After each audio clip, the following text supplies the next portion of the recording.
오늘도 비타민 같은 하루 되세요. 비타민 TV 뉴스 브리핑입니다. 오늘은 5월 14일 목요일입니다. 행정수도 숙제풀 세종시의회 차기 수장 누가 될까? 제3대 세종시의회 후반기를 이끌어갈 새 수장은 누가 될까? 후반기 원구성 일정을 한 달여 앞두고 벌써부터 차기 의장 후보에 대한 지역 정가의 시선이 모아지고 있다. 후반기 세종시의회 의장은 강준현, 홍성국 21대 국회의원 당선인과 호흡을 맞춰 세종시는 행정수도 완성을 위한 국가적 대제를 풀어야 할 막중한 책임감을 지니고 있다. 또한 세수 부족 사태 등의 난제를 겪는 세종시 집행부를 감시, 견제해야 할 역할론을 지닌 만큼 최적의 인물 선출에 대한 기대감을 높이고 있다. 이 중 서금택 전반기 의장을 제외하면 김원식, 안찬영, 이태환 의원이 재선 의원으로 하반기 의장의 유력한 후보군에 거론되고 있다. 아직까지 3명의 재선 의원들은 후반기 의장 도전과 관련 지금은 고민 중이라는 한 발 물러선 입장을 취하고 있다. 관건은 의원들 간의 내부 합의를 통한 단일 후보 추대가 이루어질지 2-3명 간의 경합이 진행될지 여부다. 특히 재선 의원 간의 경합론이 앞서는 가운데 초선 의원들의 출사표도 무조건적으로 배제할 수 없는 구조다. 세종시 의회 상임위는 행정복지위원회, 산업건설위원회, 교육안전위원회, 의회운영위원회로 구성됐다. 이 중 교육안전위원회에서 안전파트를 행정복지위원회로 합치고 교육위원회 단독으로 분류하겠다는 구상이다. 의회 관계자는 현재 교육 더하기 안전위원회는 성격이 다른 파트가 합쳐져 있는 게 사실이라며 교육의 특성을 살려 세종교육의 감시 견제를 할 새로운 상임위 구성도 필요하다고 말했다. 다음은요. 3기 신도시 건설 탄력, 세종 자족기능 확충 걸림돌 우려.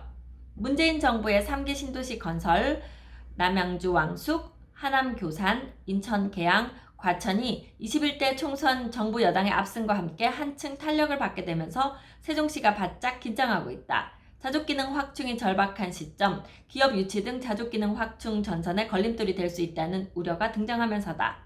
무엇보다 알짜배기 우량 기업들을 3기 신도시로 빼앗기는 최악의 시나리오가 큰 부담이다. 문재인 정부는 1, 2기 신도시 실패를 교훈으로 삼아 3기 신도시 건설 시나리오를 해피엔딩으로 마무리 짓겠다는 의지를 분명히 하고 있다. 그러면서 자족기능 확충을 핵심으로 한 촘촘한 신도시 성공 건설 구상안을 쏟아내고 있는 모습이다. 지역 부동산 업계 관계자는 세종시 정상 건설의 성공 열쇠는 결국 수도권 우량 기업 유치다. 자족도시로 거듭날 수 있는 보다 확실한 발판이 마련돼야 한다. 무엇보다 일자리가 많아야 한다면서 3기 신도시로 눈을 돌리는 기업들이 늘어나면 당연히 세종시 기업 유치는 줄어들 수밖에 없다. 소비도시 진입에 실패할 수 있다고 말했다. 3기 신도시 조성의 영향권에서 벗어날 수 있는 핵심 키는 결국 세종시가 쥐게 됐다. 취득세, 재산세 면제를 비롯해 토지대금 할인 등 기존 혜택을 뛰어넘는 경제 자유구역 이상의 파격적 기업 유치 조건 제시로 수도권 기업의 시선을 세종시로 돌려놔야 한다는 얘기다. 정부의 시선을 세종시 자족기능 확충으로 돌려놓을 수 있는 특단의 대안 마련도 요구된다. 기업 유치에 열을 올리고 있는 세종시는 그 어느 때보다 치열한 한때를 보내야 할 것으로 보인다. 지역 정치권 한 관계자는 수도권 집중을 위한 정책이 못마땅하다. GTX와 3기 신도시 건설이 대표적이다. 지방 분권과 균형 발전에 대한 문재인 정부의 의지에 물음표가 따라붙고 있다고 말했다. 시 관계자는 수도권 기업 등을 대상으로 적극적인 투자 유치 시책을 펼칠 것이다. 특히 연서면에 조성되는 국가산업단지가 세종시 자족기능 확충의 중요한 요소가 될 것이라고 말했다. 다음은요. 분양권 전매 막차 타자 통장 5만 개 몰렸다. 오는 7월 수도권 지방광역시에 분양권 전매 금지가 예고되자 전매 제한 기간이 6개월인 비규제 지역의 분양 물량에 막차를 타려는 사람들이 몰리고 있다. 지난 12일 화성 구도심권인 반월지구에서 공급한 신동탄 포레자이가 청약 통장 5만여 개를 모았다. 이는 조정대상 지역인 동탄 신도시에서 분양한 단지보다 많은 수준이다. 13일 한국감정원 청약홈에 따르면 경기 화성시 반월지구 신동탄 포레자이의 1순위 청약을 실시한 결과 평균 경쟁률 70.2대 1을 기록하며 마감했다. 지난 5.11 부동산 대책으로 사실상 수도권과 지방광역시에서 분양권 전매가 원천 봉쇄되자 마지막 전매 가능한 물량을 잡기 위해 수요자들이 대거 몰린 것으로 해석된다. 정부는 5.11 대책을 통해서 수도권 대다수 지역과 지방광역시 도시 지역에 대해 전매 제한을 기존 당첨 이후 6개월에서 소유권 이전 등기까지로 강화한다고 밝힌 바 있다. 최근 전국적으로 청약시장이 관심받고 있다. 정부의 전매 제한 제도 변경으로 투자 수요가 더 몰린 것이다. 화성시 반월동 중개업소 관계자는 5.11 대책 이후 화성시 이외 수도권에서 문의가 온종일 왔다며 1순위 청약 이후에는 6개월 후 분양권을 사겠다는 대기자만 벌써 20명 가까이 된다고 말했다. 장재원 리얼투데이 본부장은 5.11 대책 이후 전매 제한 기간이 6개월인 분양권에 대한 관심이 높아지면서 비규제 지역 가운데 황금성이 괜찮은 단지로 수요가 몰리고 있다며 아울러 기존 분양권이나 재개발 재건축 입주권에 대한 관심이 높아질 것으로 전망된다고 말했다. 네, 지금 이 분양권 전매 수도권의 거의 대부분의 지역과 또 광역시들이 다 분양권 전매를 하지 못하도록, 그러니까 건물이 다 지어지고 그 잔금을 치고 등기하는 그 과정 이후에 매매를 하도록 지금 법이 만들어진 거죠. 그랬더니 그러면 이 분양권인 상태로도 사고 팔 수 있는 지역이 어딘가 하고 사람들의 관심이 또 그쪽으로 몰리고 있습니다. 특히 최근 청주 지역은 광역시가 아니기 때문에 이 규제에 묶이지 않았어요. 대전은 묶였고요. 세종은 원래부터 묶여 있었습니다. 그러다 보니 최근 이 충청권의 관심이 청주로 많이 쏠려 있다고 해요. 동남지구 분양권이 아주 줄을 서서 계약을 하고 있다는 그런 얘기가 들릴 정도인데요.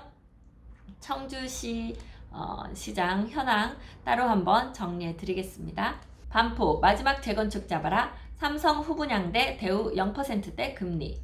삼성물산과 대우건설이 맞붙은 서울 서초구 반포주공 1단지 3주구 재건축 사업이 30일 시공사 선정 총회를 앞두고 달아오르고 있다. 반포 일대 대단지 재건축 사업으로는 사실상 마지막 수주전이라는 점에서 관심을 모으고 있다. 13일 건설업계에 따르면 이들 건설사는 최근 조합원에게 양사의 계약 조건을 설명하는 공식 홍보물을 발송했다. 두 시공사의 공약 가운데 핵심은 7월부터 본격적으로 시행되는 민간택지 분양가 상한제에 대한 대응 방법이다. 조합원 물량을 제외한 일반 분양분이 분양가 상한제에 적용을 받아 분양가가 낮아지면 조합원 분담금이 늘어나는 등 사업성이 악화될 가능성이 높은데 이 부분을 어떻게 보전할지가 관건이 됐다.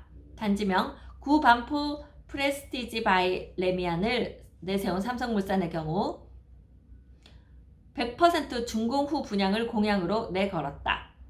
후분양을 할 경우 공사기간 중 공시가격, 시세 등이 오르면서 선분양보다 높은 수준으로 분양가가 책정될 가능성이 높다. 반면 그동안의 사업비를 조달하기 위한 금융비용 부담이 커진다. 트릴리언트 반포를 단지명으로 내세운 대우건설은 일반 분양분을 리츠에 출자한 뒤 임대하고 임대기간이 끝나면 매각하는 방식을 제안했지만 최근 서울시가 부정적인 반응을 보였다. 대우건설은 리츠 출자 방식 외에 사업비를 0.9%의 금리로 조달하겠다는 공약도 내세웠다.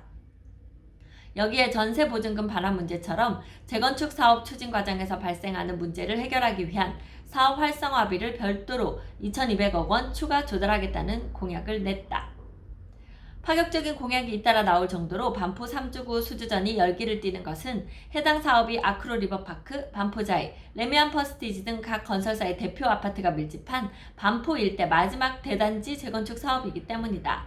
건설업계 관계자는 강남권 전체를 보더라도 강남구 음마아파트, 현대아파트 등 일부 대단지 재건축이 남아있지만 재건축 초과이익 환수제, 분양가 상한제 등 정부 규제로 당분간은 사업 추진이 어렵다며 랜드마크가 될 만한 지역에 깃발을 꽂고 싶은 건설사들이 일단 제시할 수 있는 조건은 모두 제시하는 것으로 보인다고 전했다. 네, 마지막으로요. 용산 과열조짐, 청파동 꼬마빌딩 경매 42명 몰려. 정부가 미니 신도시급 개발 계획이 발표된 서울 용산구 용산역 정비창 부지 일대를 토지거래 허가구역으로 지정한다. 국토부는 중도위 심의 이후 대상 지역과 기간, 허가 면적 등을 최종 결정한 뒤 토지거래 허가제를 시행할 방침이다. 국토부는 6일 용산 정비창 부지에 주택 8천여 채 조성 등을 담은 수도권 공급 대책을 발표했었다.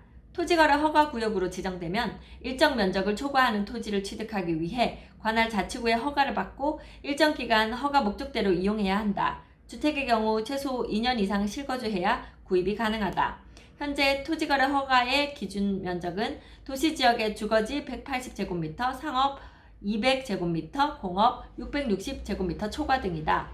부동산 거래 신고법 시행령에 따라 기준 면적을 10에서 300% 사이에서 조정할 수 있다. 국토부는 용산 같은 서울 도심의 아파트나 다세대 주택 등의 대지 지분이 작은 점을 고려해 기준 면적을 하한선인 10% 수준으로 줄일 방침이다.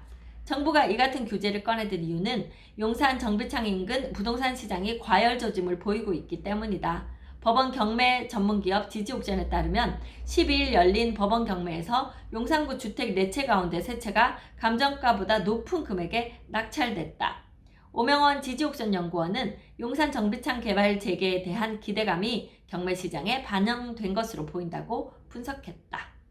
네, 오늘 비타민TV 뉴스 브리핑은 여기까지 하겠습니다. 저는 미스터 홈즈 세종센터 박다연이었습니다.